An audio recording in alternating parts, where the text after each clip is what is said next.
So mga idol, ang tawag dito stirrup ano. So ito ang tamang pagbend ng stirrup natin mga idol. Naka 135 degrees. Ayan, ganyan ano. Okay. So pag nakalagay naman siya dito sa poste, ang tawag yan is lateral ties.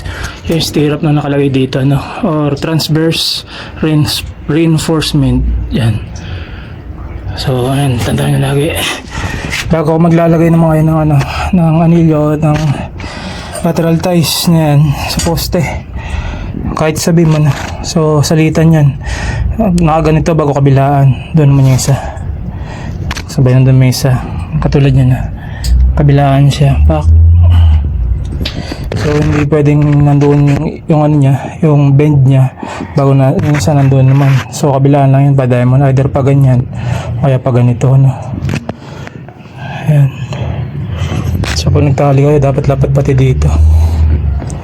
Ayan. Talagang sure ball yan. Matibay pa ganyan mga idol. Okay. Ang konting tips na may bahagi namin sa inyo.